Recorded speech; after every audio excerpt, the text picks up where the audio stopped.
Today in the Quadratec Academy, we're replacing rusty and broken door handles in our 9706 Jeep Wrangler TJ.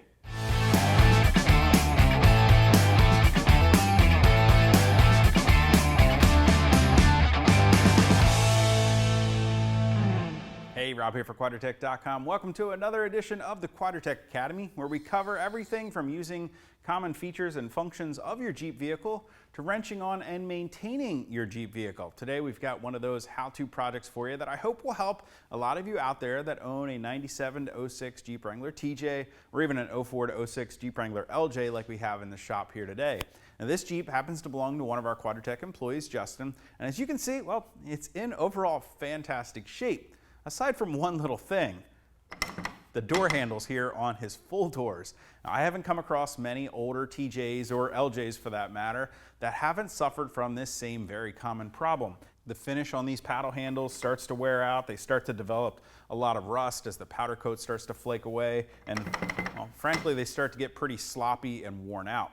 Now we can quickly fix that by installing a new set of paddle handles on the doors. You can check out our available paddle handles here at Quadratec.com by clicking on that info button. We've got black replacements and even chrome replacements, so you can either swap out what you've got from the factory with something new or replace it with a like paddle handle.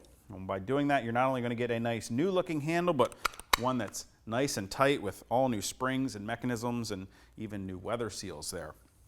You're not going to need any specialized tools to do this job, so most of you out there should be able to tackle this in just a short while right at home. Basically, it involves removing the interior trim panel so that we can get access to the back side of this paddle handle to disconnect it, remove it, and swap it with the new one. I've got our tools laid out on the cart here that we're going to need to do the job. I've got a variety of different size flathead screwdrivers. If you've got a nice long flathead screwdriver, that's definitely going to make your job go a little bit easier. A Phillips head screwdriver, a T10 Torx driver, a couple different picks will be helpful as well. Some needle nose pliers, a hammer can be helpful during this job. And then the two tools I have down the end aren't totally required, but they'll definitely make it go a little bit smoother and a little bit quicker. So I've got a nylon panel tool here that's going to be helpful at popping that interior trim panel off the door without damaging the plastic panel or marring the painted interior finish of your door. And then this other tool I actually have here is a window crank removal tool. Now, there is a small pin that locks the window crank in place on the mechanism that needs to be removed so that you can remove the handle. This tool simply slips underneath of the window crank and pops that pin out for you nice and easy. You can pick up one of these tools right here at Quadratec.com by clicking on that info button. It's relatively inexpensive, and as I mentioned, it'll make your job go a whole lot faster. Not required, however, you can do that by simply sliding a flathead screwdriver or even a very small pair of needle nose pliers behind that window crank to pop that pin out of place. Now, I do have a couple extra tools on the cart here with me. Justin also mentioned that his door locks were starting to get a little bit sticky, so this is the perfect time to address that as we have that interior panel off. I've got some PB Blaster and some WD-40 there. We can free some of those mechanisms up. A flashlight's helpful for peering inside of that door panel, and of course, a power driver is great to make the job go a little bit quicker if you've got one available. Now finally, before we get started, I do have one other thing on the cart here with me, and that is some new door panel retainer clips. Now, frankly, even the newest TJ or LJ at this point is going to be over 15 years old, and there's no way around it. Over time, plastic gets brittle and it cracks. When you go to pop that interior door panel off, well, the odds are pretty high that you're going to break some of those clips that hold the panel in place. So do yourself a favor and go ahead and pick up a few extra of these panel retaining clips before you start the job so you're not stuck halfway through unable to put your door panel back on your door. They only cost about $1 a piece. You're going to need 6 of them per door, and if you've got them on hand, again, it's just going to make your job go that much smoother. So the first thing we need to do is to go ahead and open up our door. So we can go ahead and get started by opening up the door, and the first thing we need to do is to go ahead and remove our window crank. You can go ahead and grab that window crank removal tool if you're using one, and you'll simply slide it right behind the window crank, in between the little foam seal back there and the crank itself. The tool will kind of align itself right into place, and as you push, it should pop that retaining pin right out of the way. Now, if you take a look at the back of the window crank here, you'll see the pin that I'm talking about functions just like a small snap ring, locks into place into a groove on the spline of the window crank mechanism. You can use a small flathead screwdriver to pry that out, but well, you can see just how easy using that window crank removal tool is to quickly remove that handle. Next, we need to go ahead and remove the 5 T10 Torx fasteners. We've got 2 located, one on each side of the grab handle, one just below the door latch, and then 2 at the bottom of the door panel here underneath of the storage pocket. Now, before we move on to the next step, one of the things that I always like to do, and I like to think helps make jobs like this go a whole lot faster and a lot smoother, is to keep yourself nice and organized while you're working. Something like the S&B silicone tool tray can do just that. It's got these great individual pockets on here to help keep you organized so you know which fasteners need to go in which locations when you're putting everything back together. Now, those fasteners that we actually just took out of our door panel are slightly different. There's 2 different fasteners there. So we've got 2 of those that actually came out of each side of the door handle, and then the remaining 3 that came out of the exterior areas here on our door panel. So we can keep those nice and organized. This is also a great place to store things like our new door panel clips that we're going to be installing in just a moment. So the next thing we can do is to go ahead and grab our nylon panel tool, and we're going to be inserting that in between the plastic door panel and the metal door frame. And what we're doing is popping these small clips out. And remember, since we're going to be replacing them, if you snap or break any of them along the way, that's okay. Of course, they are made of plastic. They're a few years old. They're probably pretty brittle, so the odds of breaking them are pretty high. As you can see, they simply function by compressing when you push them into the holes on the door frame, and then they pop back out to retain that door panel into place. So all we need to do is go ahead, slide that panel tool in, just work our way around, popping them out as we go.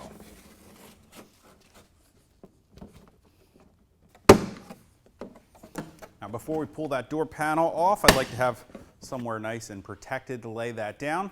We're going to go ahead and start by lifting the panel away from the bottom of the door, lift it at the rear edge of the door first, and slide it away from the forward edge of the door. It should pop right out of the window track, and we can go ahead and lay our door panel upside down, and we can see that, well, it looks like 4 of our retaining clips survived, 2 of them broke. We're just going to go ahead and replace all of them. That way we've got brand new, nice, tight-fitting panel retaining clips in place on our door panel. To get those out, we simply need to go ahead and push them out of the little retaining clips here on the back side of the door panel, and then we can just go ahead and replace each one by one with our brand new clips. With those clips installed, we can go ahead and set our door panel aside. Now, the next step we have to do is to remove this support brace inside for the grab handle. That's held in place with 4 Phillips head screws.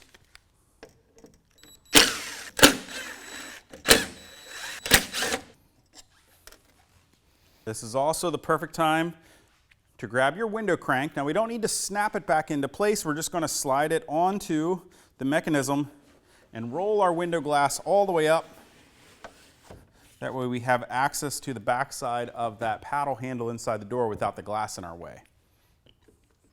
Then we can go ahead and peel back this protective weather barrier.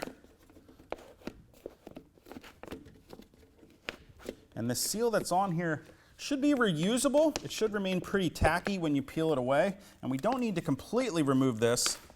We just need to peel it back enough that it'll be out of our way while we're working, and we'll have access through this panel right here. Then we can go ahead, and I like to disconnect this rod here that runs from our latch down to the door latch just to give us some better access to the back side of the paddle handle. To remove it, go ahead and use a small flathead screwdriver to kind of help apply some pressure to those retaining tabs on that plastic clip. You just kind of twist the screwdriver a little bit, and you should be able to get that to pop right out by pushing it towards the outside of the door. And we should be able to just kind of maneuver this plastic clip and rod to separate the two. And we can just leave this rod loose at this point. It's just going to give us a little more room to work inside the door. Next, we need to remove the small cotter pin that holds one of the lock rods in place to the backside of the paddle handle. The easiest way to do that is by slipping a pick down from the top in between the window opening of the door. We can hook that cotter pin and then lift it right out.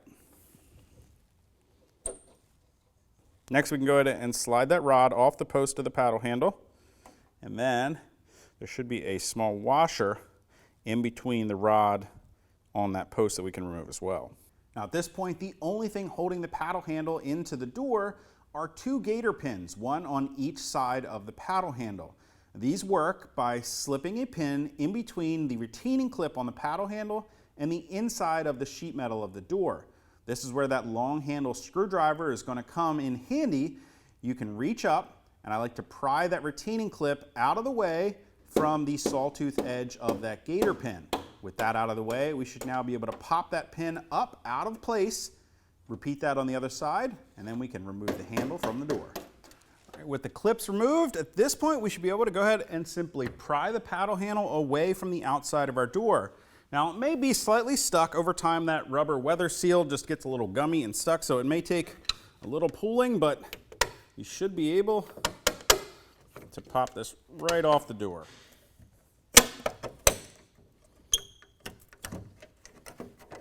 So now that I've got the paddle handle out of the door, I thought I would just show you some of the common failure points on this by comparing it with one of the new paddle handles. So you can see, of course, the new one just obviously looks a whole lot better.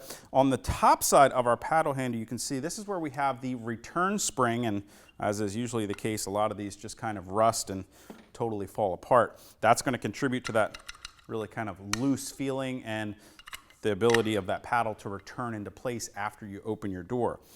Outside of that, we also just have a lot of rust accumulating on that mechanism on the backside, which again is not only going to contribute to that loose, sloppy feel of the door, but just difficult to open your door at times. Now, before we install the new paddle handle into the door, I wanted to show you and make it a little clear on how those gator clips retain the paddle handle in the door. So if we turn it over and we look at the back side, you'll see we have this retaining clip and this little spring clip here. Now that gator clip is going to simply slide down into place. Of course, we've got this gasket on the outside of our door, and then on the sheet metal, this pin is going to sit against the inside sheet metal. As we push it down into place, it kind of acts like a wedge, and it's going to put tension against this little spring clip here, which is going to latch into each of those teeth on that gator pin. As we push it farther down, it's going to compress and squeeze and pull that paddle handle, locking it into place in our door. So we can go ahead, before I install this paddle handle, I'm just going to clean up the outside painted surface a little bit. We can drop the paddle handle into place, sliding the latch mechanism towards the forward edge of the door first, popping it into place, at which point we can go ahead and install those two gator pins, locking the mechanism into the door, followed by reattaching that lock rod. Of course, don't forget that washer first, followed by the lock rod and the cotter pin to secure it in place. And with everything reconnected, we can see that our paddle handle is functional again. Now, as I mentioned earlier, Justin also noted that his door locks were kind of frozen and they weren't really working properly. This rod that we disconnected before we got started on this job is actually linked up to our lock mechanism on the inside handle. And so before we connect that, I've actually got the keys in the lock cylinder on the outside of the door, and you can see that when I twist it, well, it's not actually moving our lock mechanism here, it's just kind of bending that lock rod. So the first thing we can do is to go ahead and reconnect our interior lock rod. And just slide it back into place in that plastic clip. Okay, and now we can go ahead and grab, you can use some WD-40 or other lubricant, but I like something nice and strong like a PB Blaster to really get in here and help to free up any corrosion on any of these pivot points on the latch and lock mechanisms. Get everything lubricated nice and well, and we can see, get that lock mechanism moving again. And we're starting to get a little movement back in there. You might just have to work on this for a couple minutes. Let that penetrating oil do its job, get in there, break free any corrosion.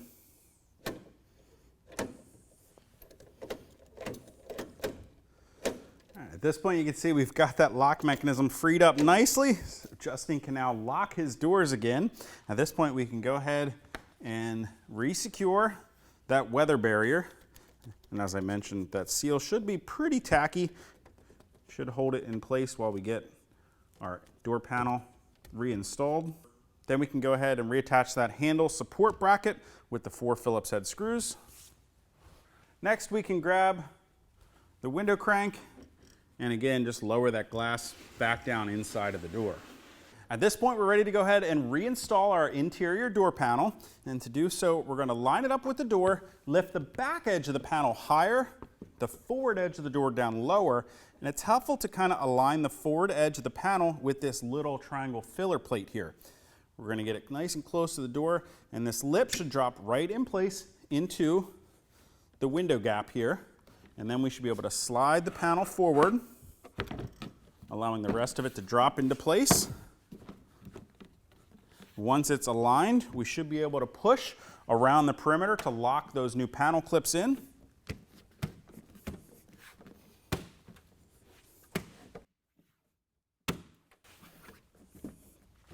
And then we can go ahead and reinstall those 3 screws around the perimeter, 2 under the storage pocket, 1 here under the latch, and the 2 screws, 1 on each side of the grab handle. Now the last thing we have to reinstall to finish up our job is to put our window crank back on the door.